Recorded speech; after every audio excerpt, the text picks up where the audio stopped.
Think about the moments in your life where you felt you were on the edge of something great. It could be a job opportunity, a new project, or even a meaningful relationship. You could see the potential, you knew it was within reach, but somehow something stopped you. That invisible force, the hesitation, the internal resistance, that is what we call self-sabotage. It's as if you're standing in front of a door that leads to everything you've ever wanted, yet your hand freezes on the handle. Why? Self-sabotage is a term we often throw around when we feel we're holding ourselves back, but few of us truly understand why it happens. It's easy to assume it's just a matter of discipline or willpower, but the reality is far more complex. According to Carl Jung, self-sabotage is deeply rooted in our unconscious mind, a realm of hidden thoughts, emotions, and desires that we are often unaware of, but which shape much of our behavior. Jung's work provides us with profound insights into this phenomenon, offering a path to not only understand it, but to overcome it. So, what exactly is the unconscious mind? To put it simply, the unconscious is everything we are not aware of at a given moment. It's a vast hidden part of our psyche that stores repressed memories, unacknowledged desires, unresolved emotions, and patterns we've developed over the course of our lives. According to Jung, much of what drives our behavior stems from this unconscious mind, even though we may not realize it. It's like an iceberg. The conscious mind is just the tip, while the unconscious lies beneath the surface, guiding our actions in ways we often cannot see. Now let's dig deeper into why this matters. Self-sabotage happens when there is a conflict between our conscious goals and our unconscious fears or unresolved issues. For example, you might consciously want to succeed in your career, but deep down there may be a fear of failure or even a fear of success, rooted in past experiences. These unconscious fears can manifest as procrastination, perfectionism, or other self-sabotaging behaviors, effectively keeping you from achieving what you consciously desire. In Jungian terms, these hidden fears and desires are part of what he called the shadow, the parts of ourselves we refuse to acknowledge. The shadow is an essential concept in Jung's work, representing the dark, hidden aspects of our personality. It includes everything we've repressed, rejected, or disowned because we consider it unacceptable or threatening to our self-image. This could be anything from fear, anger, and jealousy to deeper psychological wounds or traumas. The key point here is that the shadow is not inherently evil or bad. It is simply the parts of ourselves that we do not want to face. But here's where it gets interesting. The more we try to ignore or repress these aspects of ourselves, the more power they have over us. Jung argued that what we resist persists. In other words, when we push parts of ourselves into the unconscious, they don't disappear. Instead, they influence our behavior from the shadows, often in ways that undermine our conscious intentions. This is one of the primary ways self-sabotage operates. We think we're in control, but the unconscious mind is running the show. Let me ask you this. Have you ever found yourself repeating the same patterns even when you know they're not serving you? Maybe you've set big goals for yourself, but every time you get close to achieving them, something seems to get in the way. You procrastinate, doubt yourself, or find reasons to quit before you even start. These patterns are not random. They are signals that something deeper is at play, a conflict between your conscious desires and the unconscious forces within you. Jung believed that the path to overcoming self-sabotage lies in what he called individuation, the process of becoming whole by integrating the conscious and unconscious parts of ourselves. This means acknowledging the shadow, facing the fears and desires we've buried, and bringing them into the light of awareness.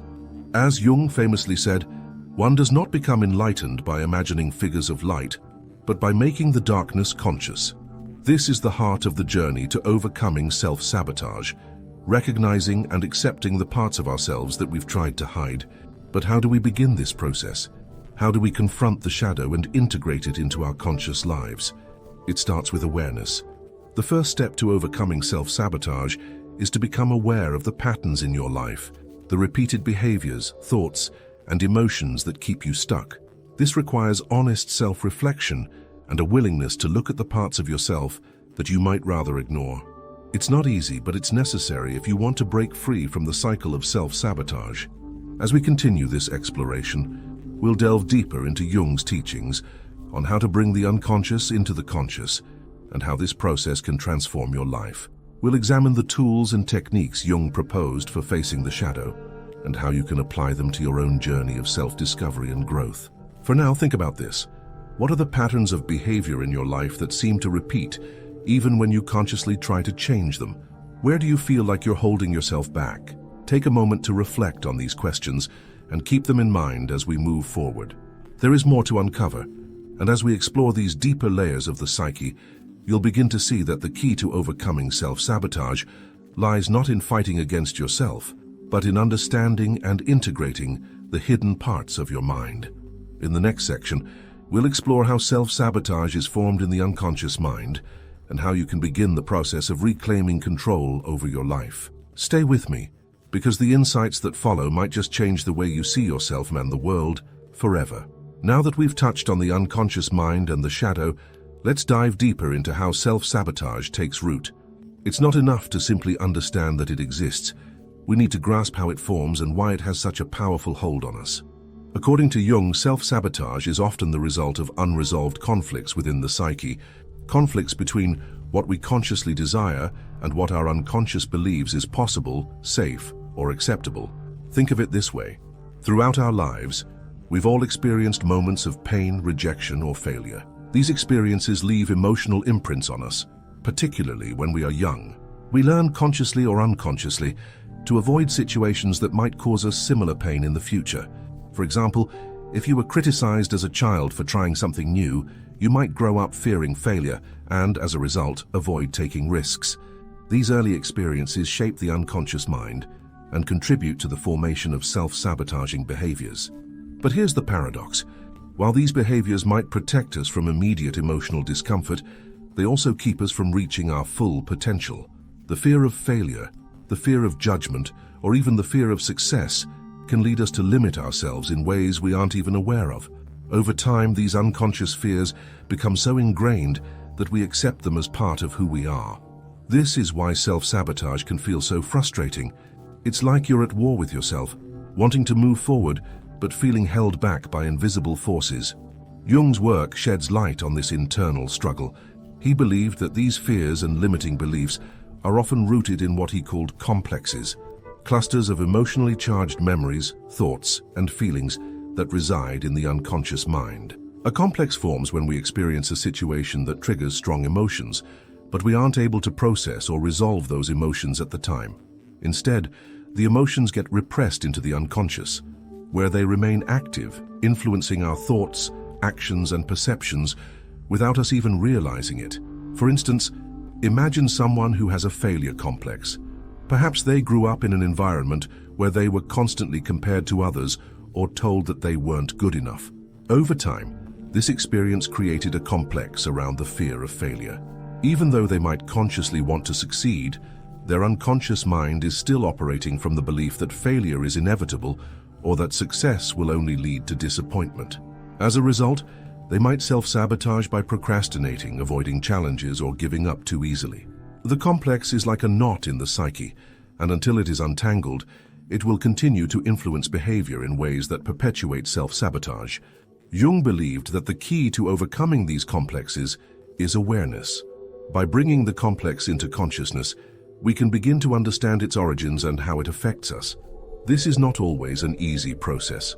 Complexes often evoke strong emotions because they are tied to unresolved pain or trauma. But confronting these emotions is the first step toward healing and breaking free from their hold. So how can you begin to identify and unravel the complexes that contribute to your self-sabotaging behavior? Start by paying attention to your emotional reactions. Complexes are often triggered by specific situations or people that remind us, consciously or unconsciously, of past experiences. For example, if you find yourself feeling unusually anxious or defensive in certain situations, that's a clue that a complex might be at play. Take note of when these emotional reactions occur and ask yourself, what does this remind me of? When have I felt this way before? This process of self-reflection is crucial in bringing unconscious patterns to the surface. Jung believed that the more we become aware of our complexes and the emotions they trigger, the less power they have over us. As he put it, we cannot change anything until we accept it. Condemnation does not liberate, it oppresses. By acknowledging and accepting the parts of ourselves that we've been avoiding, we can begin the process of integration, the process of becoming whole. Integration is at the heart of Jung's concept of individuation. It involves reconciling the conscious and unconscious parts of the psyche so that we are no longer divided against ourselves.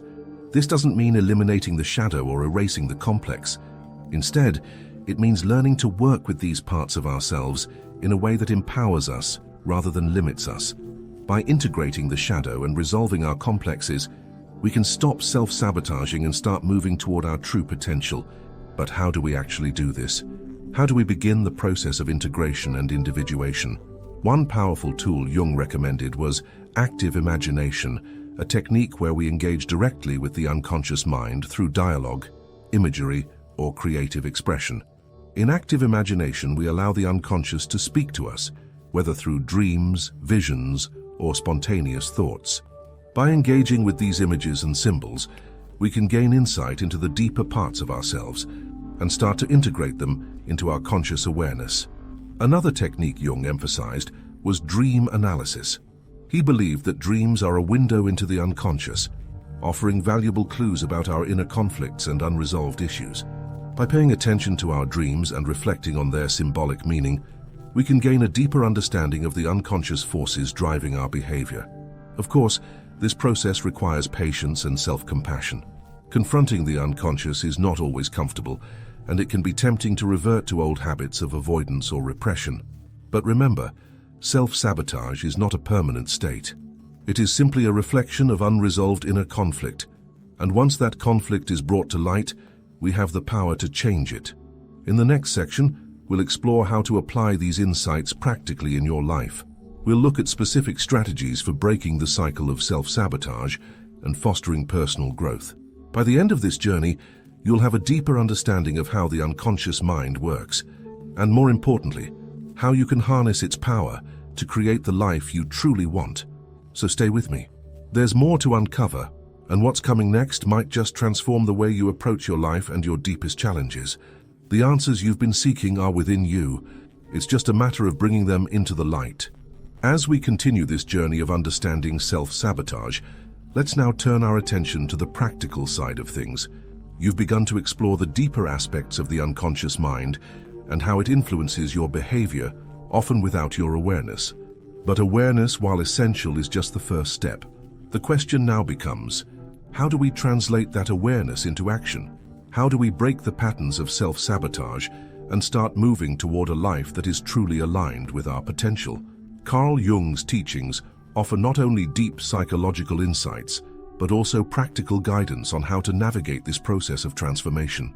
One of the core principles he emphasized is that personal growth and overcoming self-sabotage require us to face the discomfort of inner work.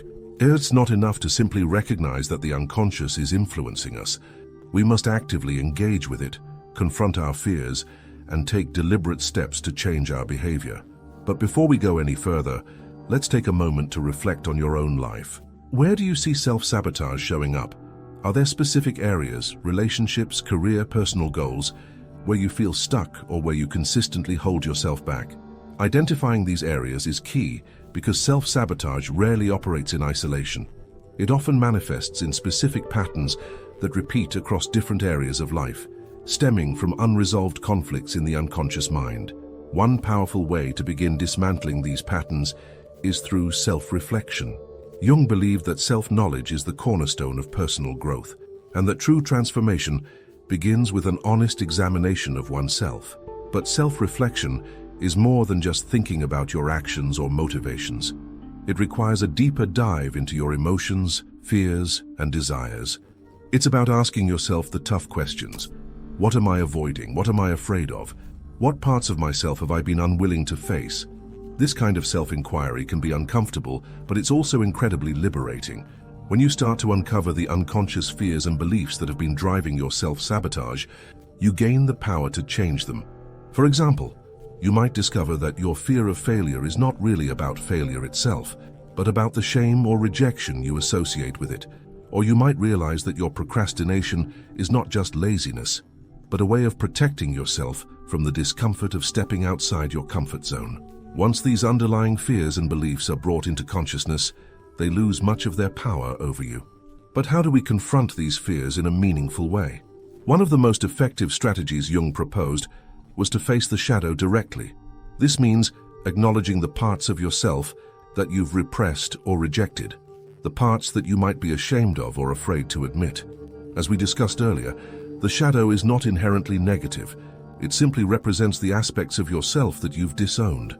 By bringing these aspects into the light of awareness, you can integrate them into your whole self, rather than letting them control you from the unconscious. Facing the shadow requires courage and honesty. It means being willing to look at your imperfections, your insecurities, and your fears without judgment. It's about recognizing that these parts of you are not weaknesses, but rather opportunities for growth. Jung believed that the process of individuation, the integration of the conscious and unconscious parts of the self, is the path to wholeness. When you embrace the shadow, you reclaim the power that was lost in repression, and you begin to move beyond self-sabotage. One practical way to engage with the shadow is through journaling. Take some time each day to write about your thoughts, feelings, and experiences, especially in moments where you feel yourself resisting or sabotaging your own efforts. Write without censoring yourself, allowing whatever comes up to flow onto the page. This practice can help you uncover unconscious patterns and beliefs that are driving your behavior. It also creates a safe space for you to explore the parts of yourself that you might otherwise avoid. Another tool Jung recommended for working with the unconscious is dream analysis. Dreams, he believed, are the royal road to the unconscious, offering a direct glimpse into the deeper parts of the psyche.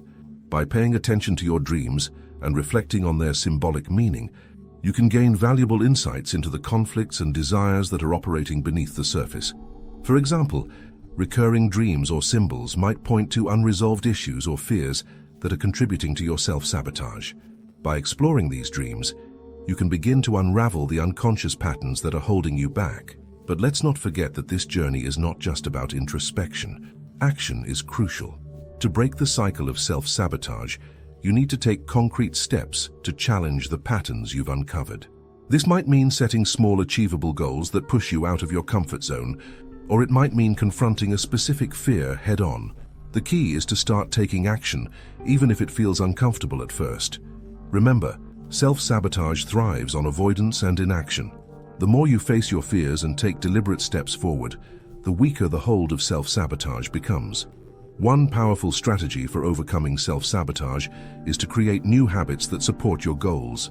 Habits are the building blocks of behavior, and by consciously creating habits that align with your intentions, you can begin to rewire your brain and break free from old, destructive patterns.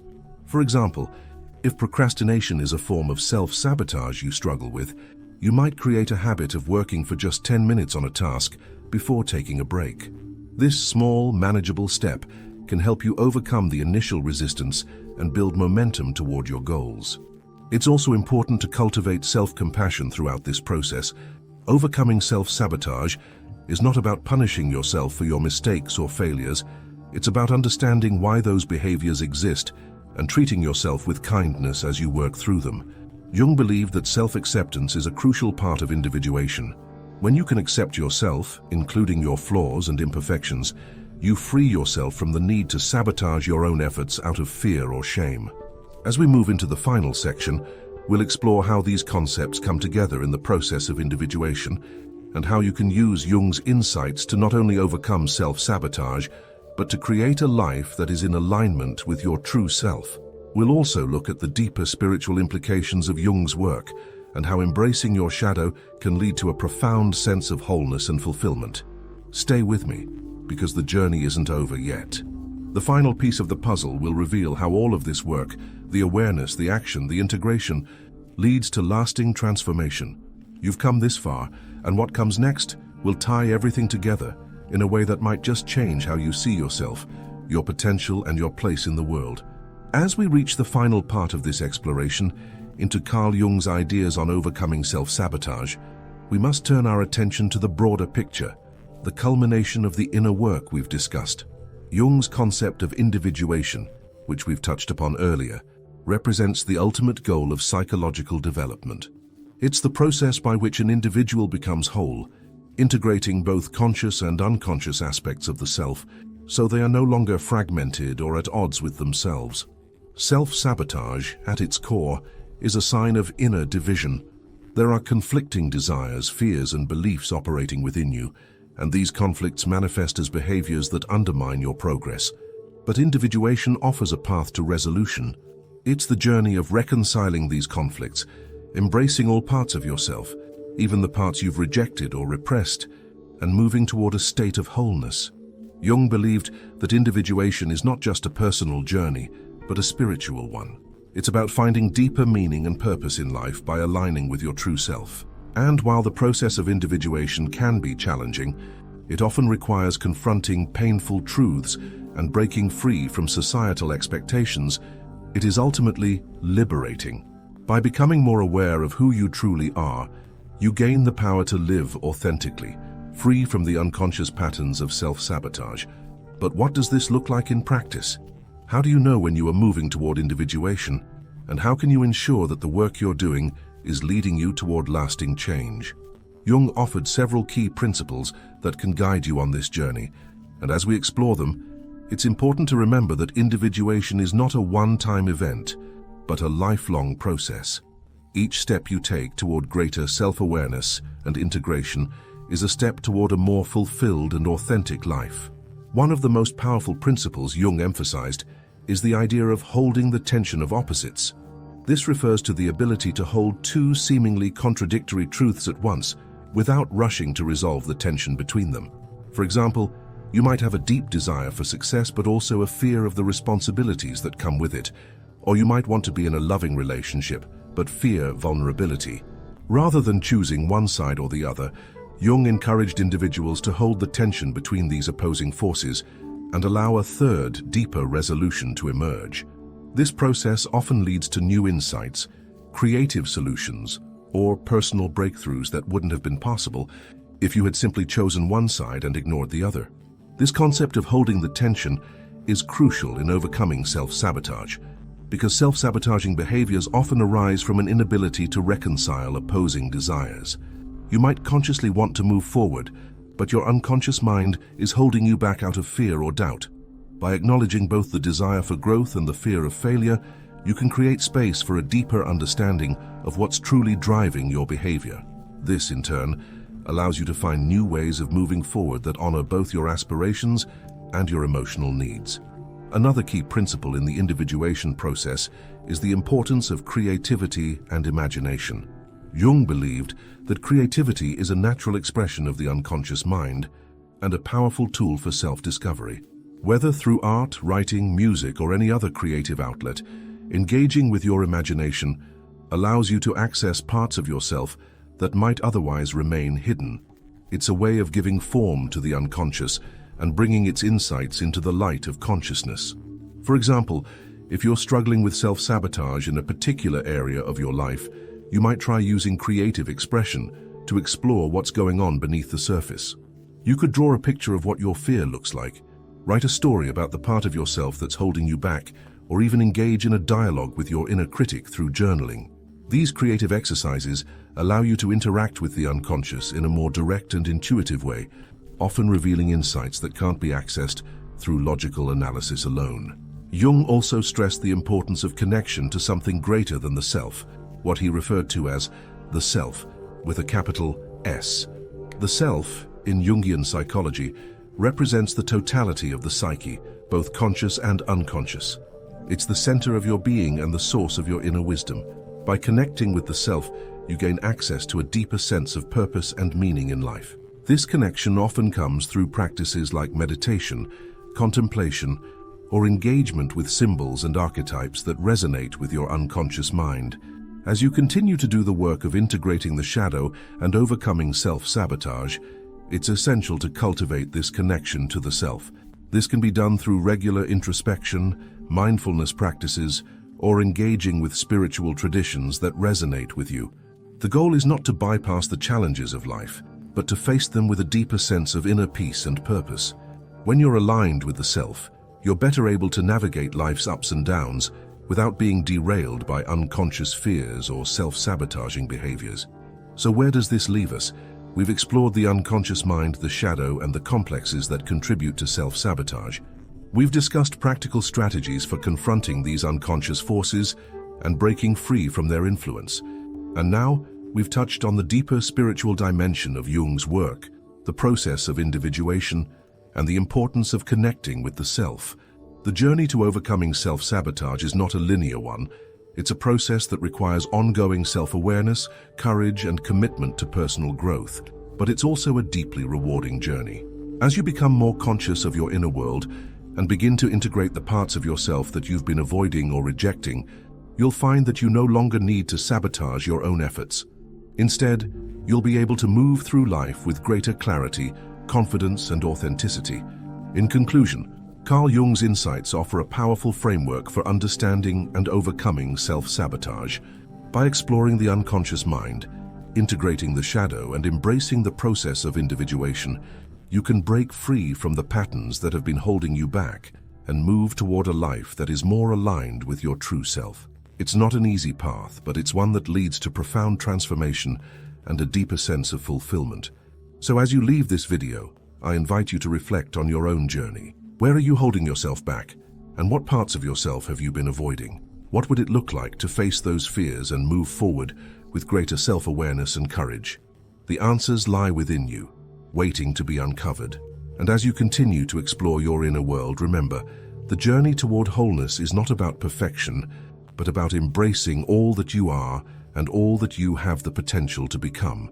The power to overcome self-sabotage and live a more authentic life is within your reach. All it takes is the willingness to look within, confront your shadows, and trust in the process of growth and transformation. And in the end, you might just discover that the person you've been searching for all along is the one you already are, deep inside. Thanks for looking.